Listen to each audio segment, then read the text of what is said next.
Hi, and welcome back to Tom Tall Tales and True Stories. This one you're going to really enjoy, I guarantee it. I got so many phone calls from people and emails, and I want to thank you all for giving me your feedback.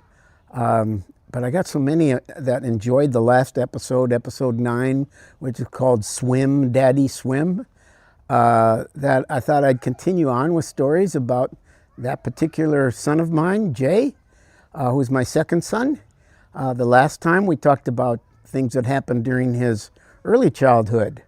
So we're going to progress into his high school years today because we got so many people who really wanted to hear back about and have me continue with his stories.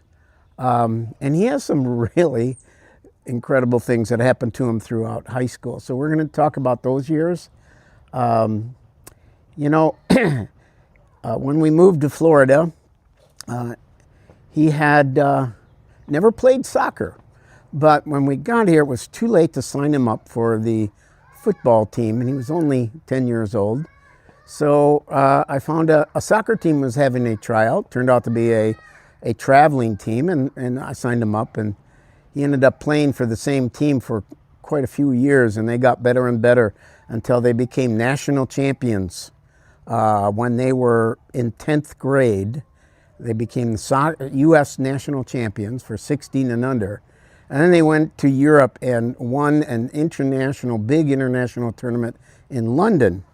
So he got a pretty good soccer background during those formative years. And so when he entered high school, he went to a Jesuit high school in Tampa, Florida.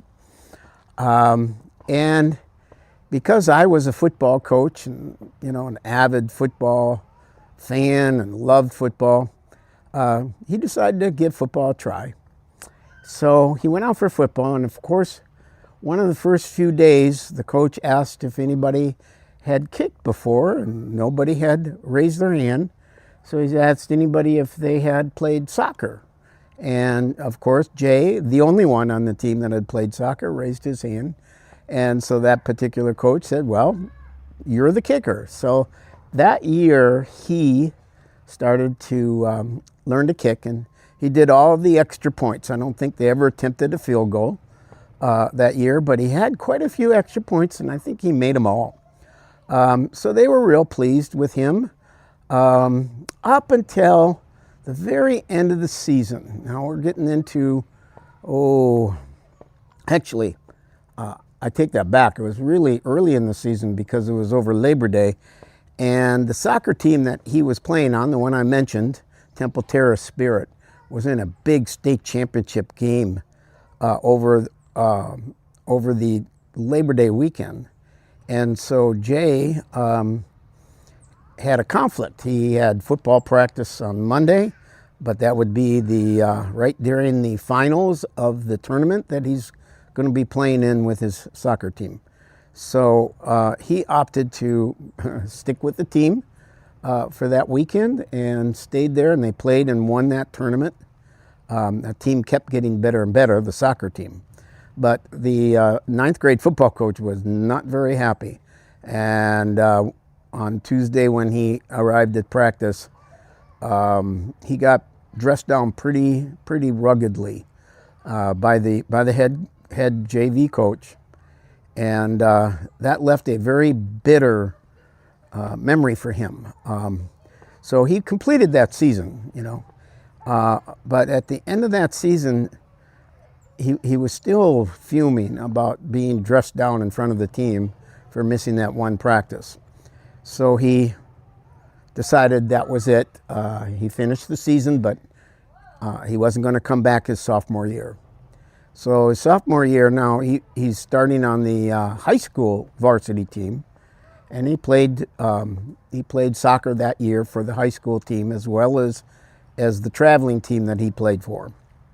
So he was pretty busy playing soccer his entire sophomore year. At the end of that sophomore year, when they had spring football, and now he's considered a rising junior, in football terminology. The head coach, a guy by the name of Dominic Seil, wonderful guy, absolutely terrific man. He talked Jay into coming back out for football for the varsity. And he said, we really need you to be our kicker. And so Jay did. He had a lot of respect for Dom Seil and Coach Seil. So he came out and went through spring ball. And the final game, the only game for spring, was against Jefferson High School. And so, spring games they don't really count for anything, but it's a good way to test your team and see how they did after 3 weeks of practice. So in that game, I think Jay attempted 3 or 4 extra points, all of which were blocked. They had some real issues on the front line, and they were coming through like nobody was blocking at all. And I don't think the team had practiced extra points going into that game at all. So they had a lot of work to do over the summer. But his mother was devastated by the fact that he got just cremated. And he wasn't real big yet. He was still pretty small. He was still, still only actually he was a freshman rising into his sophomore year at this time. And so she dissuaded him from going out for football his sophomore year.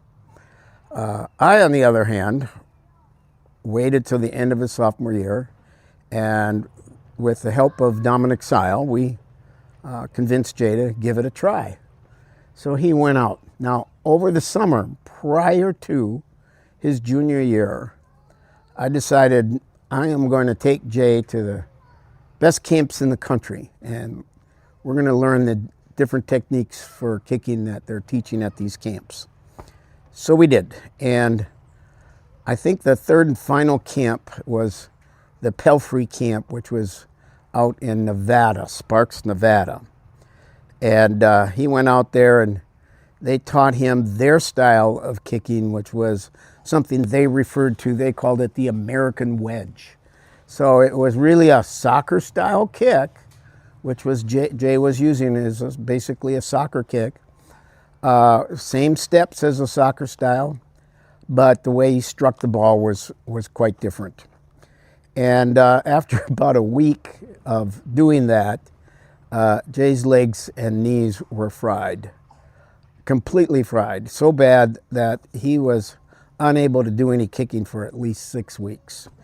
During that 6-week period, and I had attended all of those camps with him, and so we started to think about ways to tweak the style so that it wouldn't be so damaging to the inside of his leg and his inside groin of his kicking leg, which is where he had great pain, and to adjust the foot position so that he'd be using his quad to kick rather than the weaker muscles on the inside of his leg, which there are very thin muscles and not strong, whereas the quad is the strongest muscle in the body. So long story short, he had a phenomenal junior year. He broke records.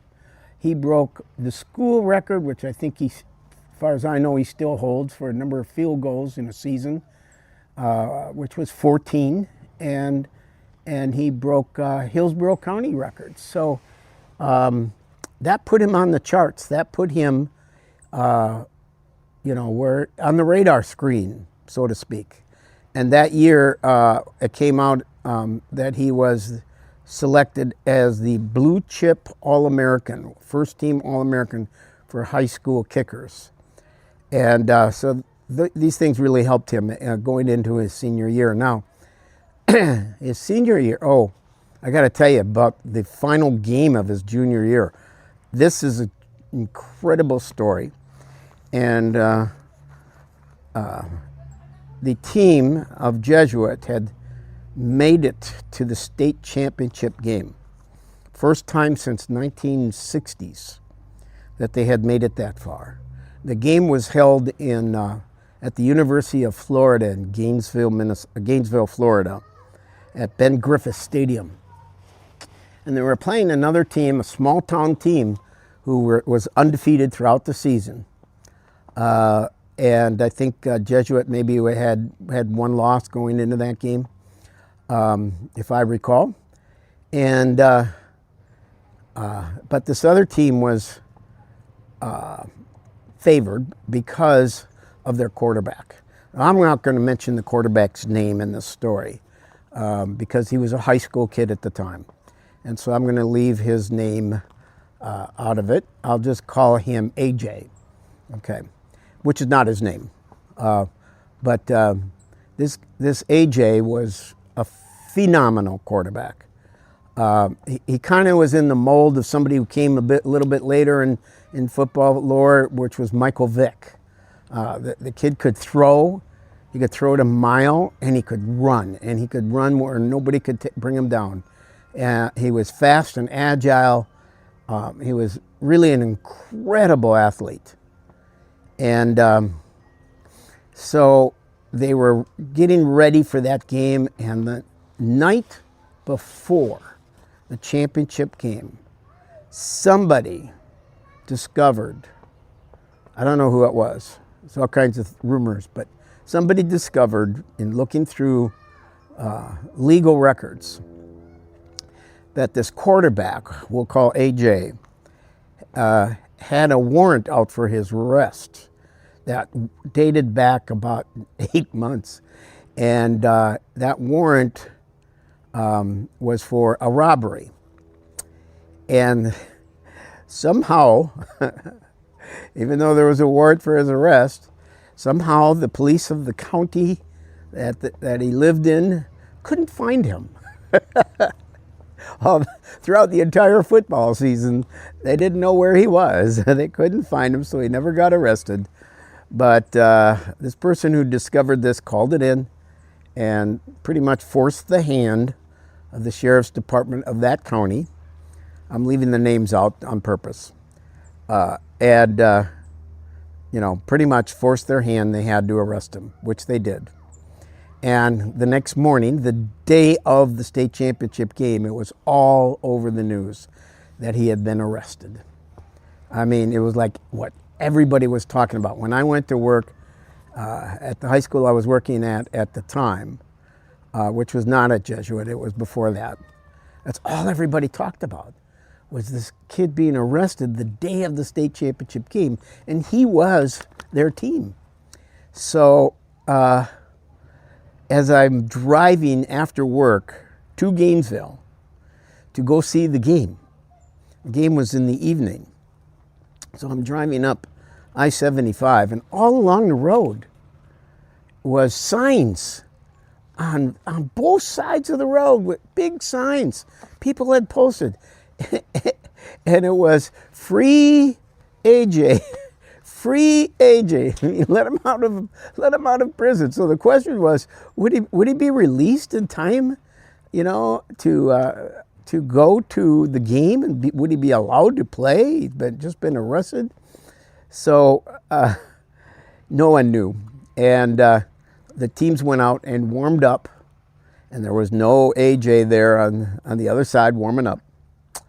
So just as the game was about to begin, as the teams were about to do the opening kickoff, a police car comes into the stadium, and it had the name of the county and the sheriff's car.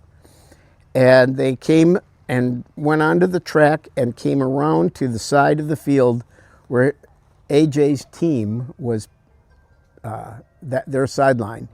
He got out of the car. They took his handcuffs off.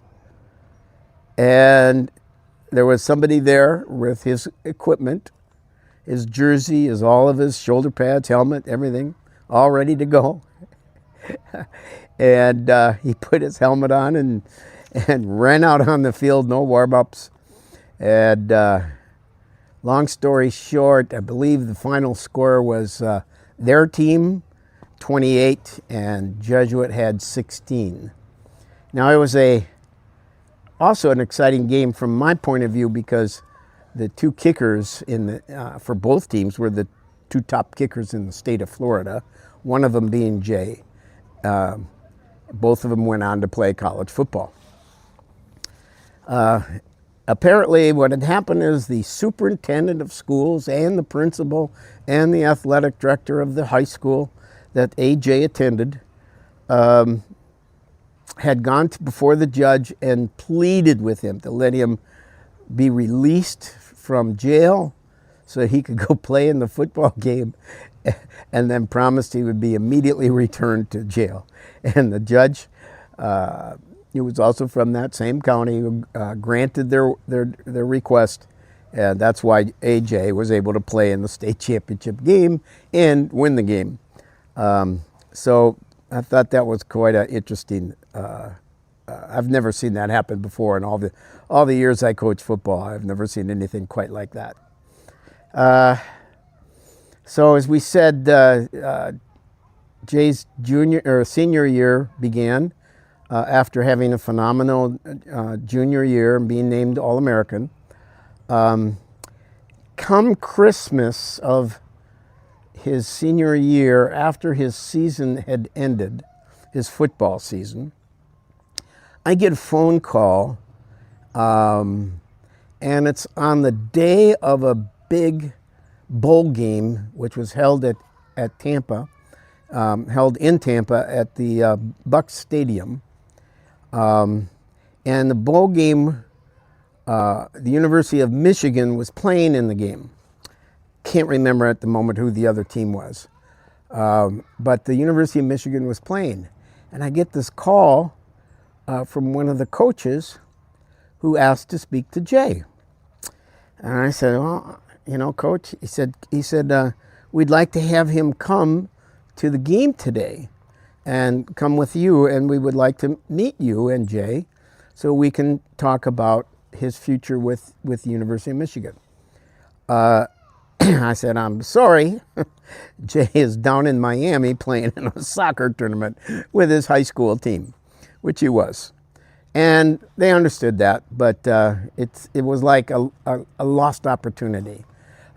Jay had done a lot of recruiting trips during the football season, and he maxed out the number of official trips. But he didn't sign with anybody. He had offers everywhere he went, but he didn't sign with anybody because he just really wasn't thrilled with the teams that offered him. So he was still unsigned. And so the coaches came back down on the day before signing day, and which I think then was in late January, early February. And they came back down. They sent a coach who was actually Michigan's offensive line coach at the time, but later became known as the Mad Hatter. You may know him as Coach Les Miles. He later went on to be the head coach at Oklahoma. And then for LSU in 2007, they won the national championship with him as head coach. So he had a pretty long coaching career, coaching at the top level of Division I, and a lot of success.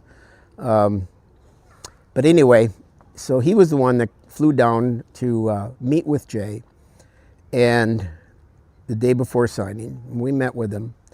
And what he was able to offer Jay was a walk-on, preferred walk-on at the University of Michigan. But Jay was so blown away with Michigan, with this coach, Les Miles. They hit it off. They really hit it off. So that's where he wanted to go. He wanted to go to Michigan.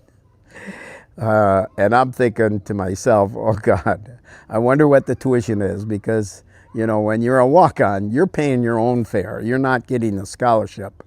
And you probably will never get a scholarship. So I didn't know at the time how much out-of-state tuition would be, which is what we'd have to pay the first year. So, but he took the offer. because he loved the idea of playing for either Michigan or Notre Dame. Those were his two top teams in his mind, and Notre Dame didn't show any interest whatsoever. So Michigan it was going to be, and he accepted the preferred walk-on offer. Well, that's the way it was going to be, and then the spring came and went, and Jay was nursing another injury to his knee. Wasn't real serious, but it was enough so they had to lay off. I think he got it playing soccer. And so we got into May, and there was a phone call from Notre Dame. And it was I think he was the offensive coordinator. And he was calling from Notre Dame, and he said, I hear your son is still available. And I said, well, technically, yes, he's agreed to walk on. He said, well, we may be interested in him as well. Would you send us a brand new, fresh video of him kicking? I said, yeah, we can do that. So we went out on the Jesuit practice field there and videotaped him kicking and sent it off to Notre Dame. And then we waited throughout the summer, and June came and went, and we didn't hear anything. And so, I mean, we still had the offer from University of Michigan, and that became, the go-to place, because we didn't hear anything back. And we kind of I thought, well, they weren't impressed with the tape. In July, middle of July, every year, my family gets in the car and we drive up to northern Minnesota, because our family has a tradition that has gone on for over 50 years of a family reunion. The entire family gathers from all over the country, and we have a 1 week long incredible time at Eagle Bay Lodge in Park Rapids, Minnesota. It's a wonderful place. So that's where we were headed. Jay now is graduated from Jesuit.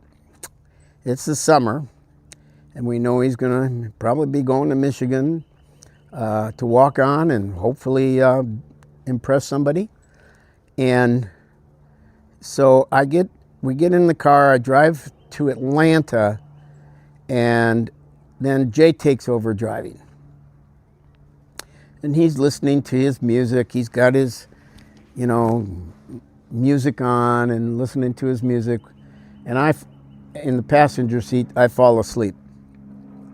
And I was so tired, I slept through the night. And Jay was wide awake listening to his music and driving.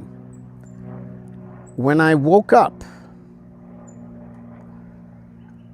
I opened my eyes. My face was facing the passenger side window. And I looked out that window, and as the blurriness of my eyes began to go into focus, I started to see something I've only seen pictures of. It's something we call Touchdown Jesus. I'm going to show you a picture of that here. And so I woke up looking at Touchdown Jesus, and it took me a few seconds to figure out what I was looking at. And I turned to Jay and I said, "Where are we?" And he said, we're at Notre Dame. And it was 6 a.m. and he had driven to Notre Dame. Now that's out of the way. We don't normally go into Indiana, but he did. And he decided to drive straight to Notre Dame. And I said, "Why are we here?" And he said, "Because I want to go in and talk to the coach." I said, "Okay." So we waited till 8 o'clock. We sat in the parking lot right outside of where the coach's offices were at Notre Dame. And we waited till 8 o'clock. I didn't want to call before then. And then at 8 o'clock, I called, and the call got picked up by the offensive coordinator for Notre Dame. And he's the same guy that we had sent the tape to. And he said, oh yeah, Jay Feely. I said, well, we wanted to know what you thought of his tape and, you know, if you have any interest in him. He said, you know, let me see if I can find that tape. And you could hear him open this door and reach in and go through a bunch of, now tapes in those days were these VCR tapes. They're all big plastic containers, and he's going through them left and right. You could just hear it on the phone. And finally, he gets the tape. He says, here it is. He says, let me watch it right now because I haven't seen this yet. It's on my to-do list. So he put it in his VCR player and watched the tape, and he said, you know, he looks pretty good. He said, why don't you guys come and see me sometime and we'll talk. You know, if you ever get a chance to come up to Notre Dame, stop in. Right about 10 seconds after he hung up the phone, he hears the door knock. And he says, come in. And Jay and I walk in, and he says, yes. He said, well, I said, well, you invited us to come visit you, so here we are. And so he was like, oh yeah, oh my gosh, I thought you guys would be coming in a month or something. We said, well, you know, the season's only a month away, so we thought we'd stop in now. And we happened to be in town. So he spent the day with us. He took Jay all over and introduced people and took him down to the admissions office, talked to admissions. And since Jay had already applied there, they already had all of his admissions applications and everything. So he talked to them, and finally he had spoken. The coach had spoken to the head coach, who was out of town at the time. His name was Lou Holtz, and he was, you know, telling him how impressed he was with Jay. And so Lou had called the head of the admissions, the director of admissions, and hung up and called the coach back and said, tell Jay to go home and write a thesis. And the thesis is on this subject. I forget what the subject matter was. And then send it to the admissions office so they can evaluate your writing. It's part of the application process. So we were on our way to Minnesota, and when we got there, Jay spent the night writing this thesis. And then finally we sent it overnight mail to the admissions office when he finished it. And then we didn't hear anything for a while. So we went up to our family reunion, and we were having a great time. And one of the things we did traditionally was on Thursday night of the week started on a Saturday, ends on a Saturday. So Thursday night, we all go out to dinner. Now, this is northern Minnesota, so there aren't any big cities around at all. Probably the biggest city is Duluth, Minnesota, and that's 100 miles away. So we go to this tiny town. Now, I'm not kidding you. When I say tiny, I mean its population at the time was 21 people. And I think half that town worked in this restaurant, but it was a wonderful restaurant. Actually, it was, ironically, a Mexican restaurant, but Campaneros. They really made great food. And it's a little town called Dorset, population 21. I mean, so tiny no one would even know about it.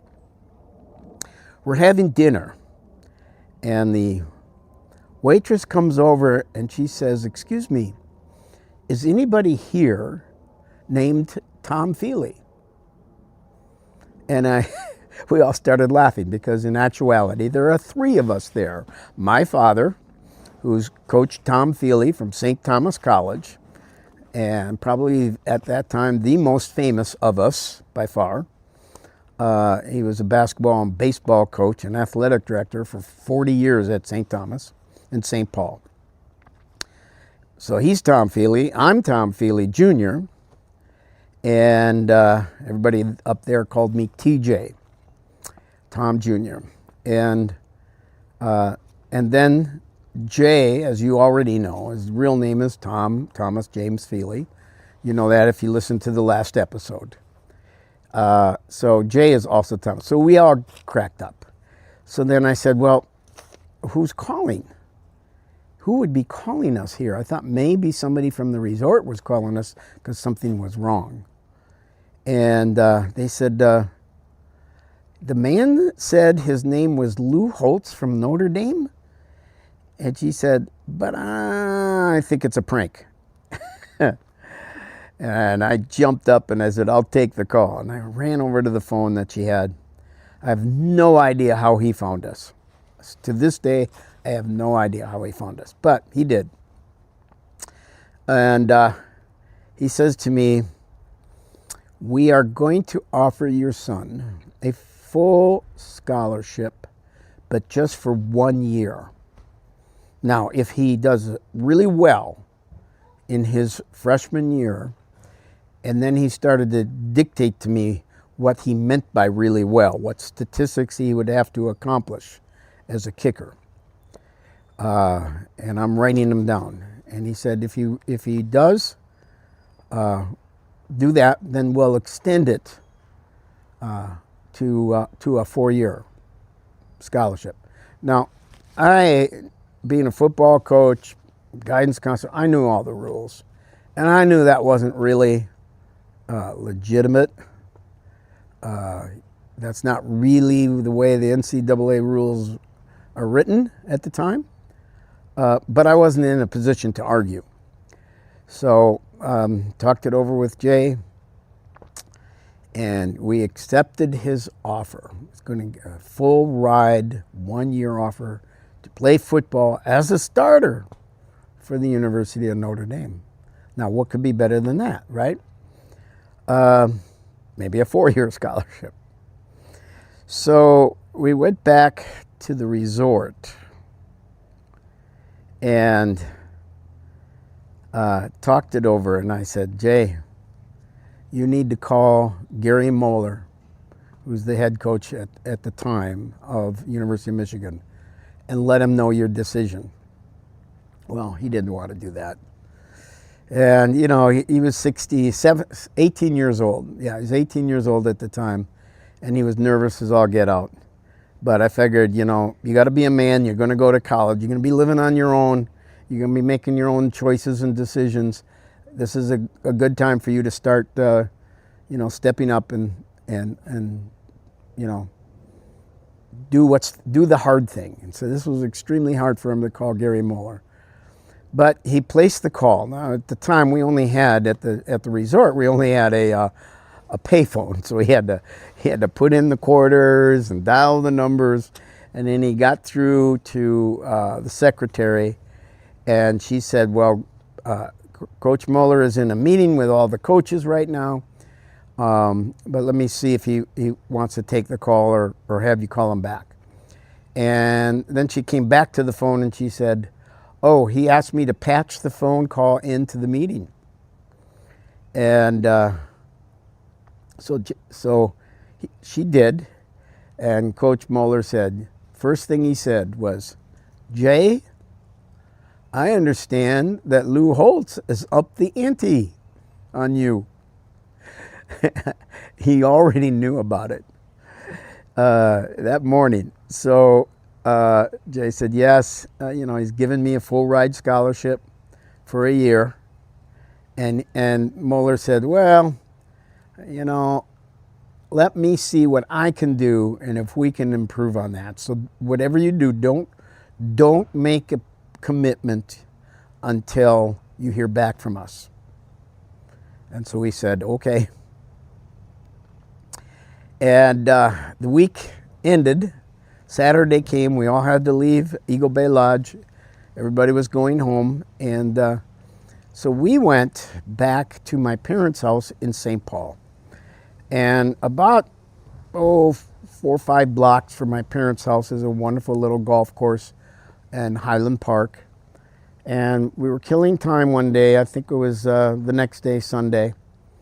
And, you know, just waiting to hear from Michigan. We didn't hear anything, so we went to play golf. And as we were out there playing golf, all of a sudden I see my, probably at the time, he's probably early 70s, my father running across the golf course, like running across the golf course. And so I thought, this is awful, something terrible has happened, and I dropped my clubs, and I ran to him, and I said, "What's wrong, Dad? What's wrong? Is Mom okay?" And he goes, "Lou." And I didn't know what he meant. "Lou." I said, "Lou, what about Lou? What do you mean Lou?" "Lou Holtz." And he's still out of breath. He can't get all the words out. Finally he says, "Lou Holtz is on the phone." And I said, "What phone?" He said, "In the kitchen." His house. So we ran back, got the clubs and got in our cars and ran back home. And sure enough, my dad had said to Lou Holtz, when he asked for Jay, he said, "Just a minute, I'll go get him." And he put the phone down, didn't hang it up. He put the phone down, got in his car, drove up to the golf course to find us. And so Lou Holtz is now on the phone and wants Jay to commit. He probably knew that Michigan was still considering an offer. And you hadn't heard from Michigan yet. So he's saying to Jay, "Look, if you go to Michigan, you will never see the field. They have a stable full of kickers. And you're never going to get on the field. You come here, you're going to be playing as a freshman." So he was trying pretty hard. But we wanted to hear back from Michigan. We at least owed it to them. We said we would wait. And finally, on the last day before we had to leave, we hear from Michigan, and Michigan gives Jay a full ride offer, contingent upon him coming to Michigan and passing a physical exam to make sure he's healthy. And so Jay accepted that. And 4 years, full ride at the University of Michigan. And that's what he accepted. So then he had to call Lou Holtz back. And, well, I won't repeat the words that Lou Holtz said over the phone to Jay, but they were not nice. Let's put it that way. That's putting it mildly. He was very, very upset. So that year, Michigan played Notre Dame in the very first game of the season. And Michigan's kicker, who was a returning starter, was a guy named Remy Hamilton. And Remy Hamilton, in overtime, kicked the field goal to win the game in overtime at Notre Dame, which was a big game because both teams were ranked in the top 10 at the start of the season. So that was a huge game.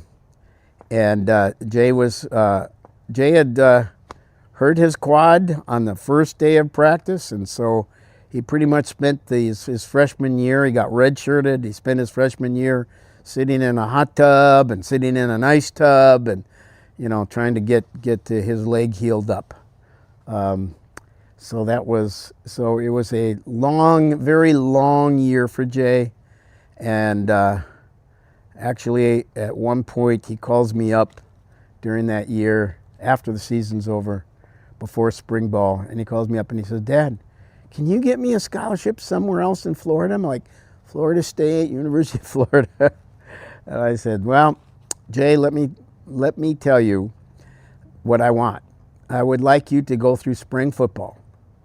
And then when spring football is over, you and I can sit down and discuss your future. And then I'll be open to making changes if you feel that's in your best interest."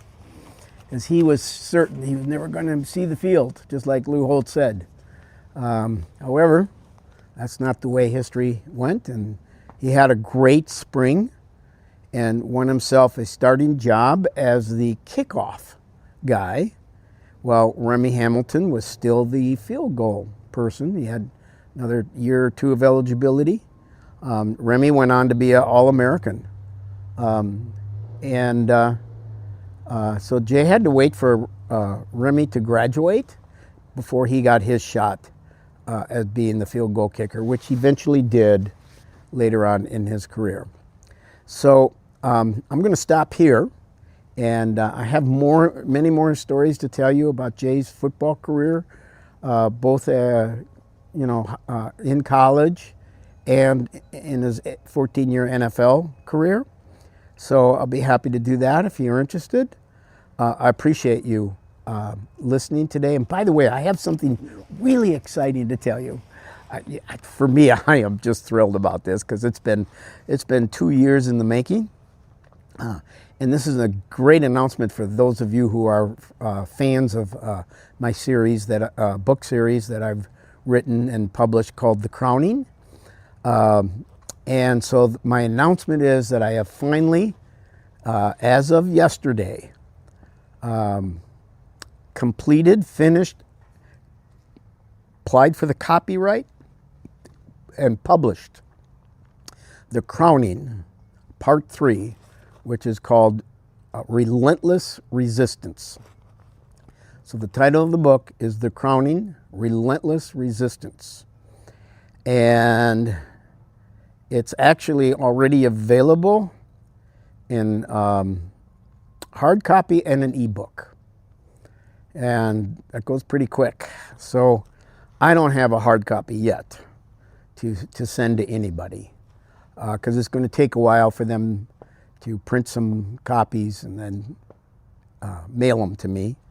But when I do, I'm going to put it up on my website, feely.life, for you to purchase the third book.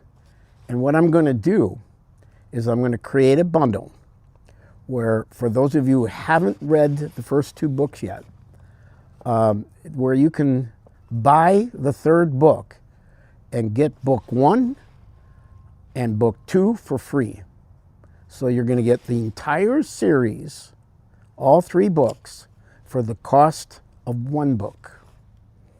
And that's if you're buying, you'll be able to do that whether it's an ebook as well as a printed book. So I'll be telling you when that's available. I still have to get the books from the printers yet, so I can make them available on my website, feely.life. But you could, if you're interested, give me a call or send me an email, and I'll be glad to send to you some of the vendors out there that you can purchase the book at. It includes Amazon, it includes many different places where you can purchase ebooks. So just let me know, and I'd be happy to share that with you. Or you can wait for my 3-for-1 package, where you get all 3 books for the price of 1. That you will only be able to get on my website. So anyway, thank you for listening today, and I look forward to our next episode of Tom's Tall Tales and True Stories. Oh, and by the way, before I forget, now you know the true story. Thank you, and we'll see you next time.